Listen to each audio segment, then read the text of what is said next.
नमस्कार। कल के अंक में हमने धन के खेल को देखा।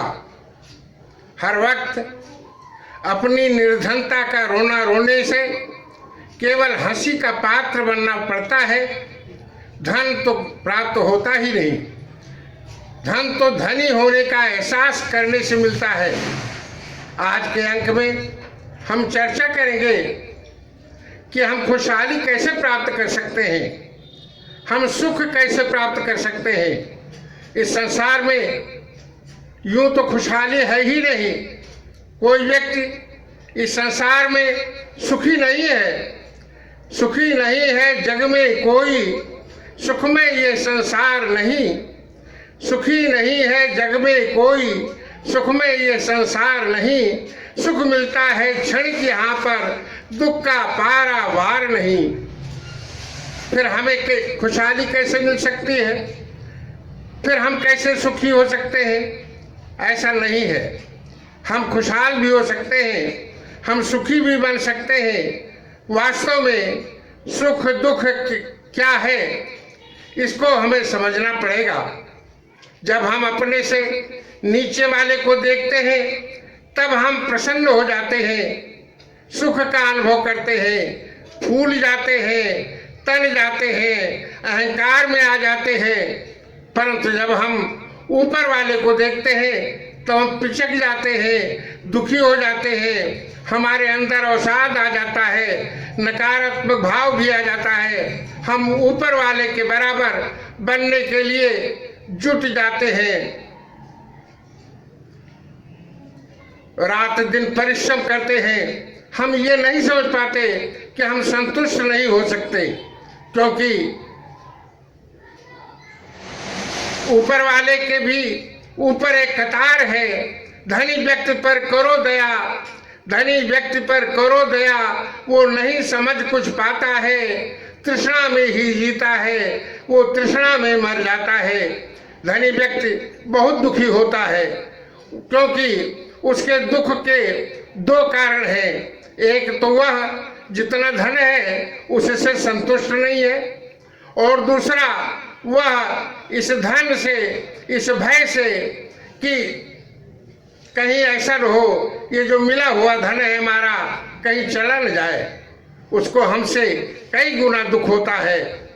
वह रात में इस उधेड़ बुन में सो नहीं पाता। एक उदाहरण से ये बात समझी जा सकती है कि एक व्यक्ति के पास अगले दिन भोजन की व्यवस्था नहीं थी, उसके पास एक भी मुद्रा नहीं थी, क्योंकि आज उसे काम नहीं मिला था।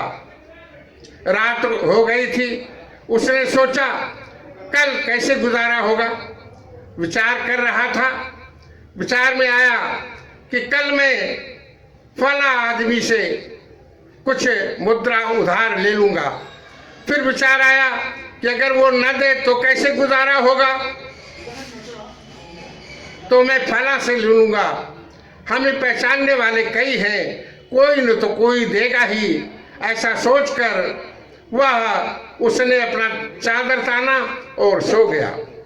वह जिनसे मांगना चाहता था वह सब रात हुई तो सोचने लगे कि कहीं ऐसा न हो कल कोई इस मुद्रा को जो हमारे पास धन है उसे मांग न ले। अगर कोई मांगने आता है तो मैं क्या बहाना बनाऊंगा, ये भी तो नहीं कह सकते कि मेरे पास नहीं है। इस उधेड़-बुन में उसकी रात बीत जाती है और वह सो नहीं पाता है। जिसके पास अगले दिन भोजन की व्यवस्था नहीं थी, वो इस विश्वास से कि कोई न कोई तो देगा ही, ऐसा सोचकर खर्राटे भर कर सो रहा है। इसके लिए हमें धैर्य, संतुष्टि और सकारात्मक विचार की आवश्यकता होती है। एक व्यक्ति गर्मी के दिन पैदल जा रहा था, नीचे बालू तप रहा था। उसके पैर में जूता नहीं था, निर्धनता के कारण वो जूता नहीं खरीद सका था, इसलिए वो बहुत दुखी था। वो सोच रहा था कि मेरे पैर में जूते नहीं हैं, पैर जल रहे हैं, वो अपने प्रारब्ध, अपने भाग्य को कोस रहा था। तभी उसने देखा कि आगे एक व्यक्ति जा रहा है, उसके दोनों पैर ठीक नहीं हैं, इसलिए वो दोनों पैर के साथ अपने दोनों हाथ के सहारे चल रहा था। इस व्यक्ति ने सोचा कि मैं अपने भाग्य को कोस रहा था, कितना अज्ञानी हूं मैं, हमारे पैर तो सलामत हैं, केवल मेरे पैर रेत में तप रहे हैं, हाथ तो नहीं, मैं बहुत भाग्यशाली हूं। हम इस बात से परिचित हैं कि सकारात्मक विचार हमें खुशहाली देते हैं, सुख देते हैं, नकारात्मक विचार सदैव दुख देते हैं। इसलिए नकारात्मक विचारों से हमें बहुत दूर रहना चाहिए, सदैव सकारात्मक विचार ही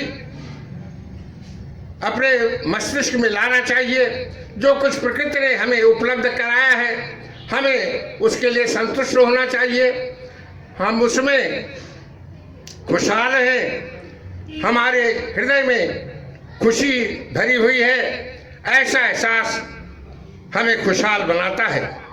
जो वस्तु हमारे पास नहीं है और हम चाहते हैं कि वो वस्तु हमारे पास हो जाए, उसके लिए हमें दुखी नहीं होना चाहिए, बल्कि अनुभव करना चाहिए कि इस वस्तु का विकल्प तो हमारे पास उपलब्ध है।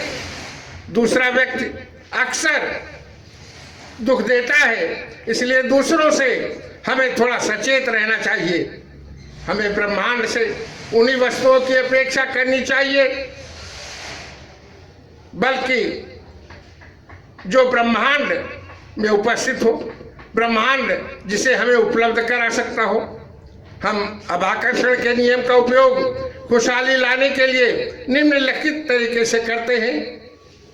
ऐ ब्रह्मांड में उपस्थित सर्वोच्च शक्तियों, हम आपका आह्वान करते हैं। ऐ ब्रह्मांड में उपस्थित सर्वोच्च शक्तियों, हम आपका आह्वान करते हैं। ऐ ब्रह्मांड में उपस्थित सर्वोच्च शक्तियों, हम आपका आह्वान करते हैं। आप हमारा संबंध खुशियों के प्राकृतिक भंडार से स्थापित कीजिए। आप हमारा संबंध खुशियों के प्राकृतिक भंडार से स्थापित कीजिए। आप हमारा संबंध खुशियों के प्राकृतिक भंडार से स्थापित कीजिए। खुशहाल बनने के संबंध में अपना संकल्प स्पष्ट कीजिए, जिसे हम मांगना कहते हैं। खुशहाली में आने का एहसास कीजिए, जिसे हम विश्वास कहते हैं, और खुशहाली का आनंद उठाते हैं, ऐसा एहसास कीजिए, इसको पाना कहते हैं। पाइए। कल के अंक में हम आदर्श तंदुरुस्ती पाने के उपायों की चर्चा करेंगे। आज के अंक में बस इतना ही। धन्यवाद। जय हिंद।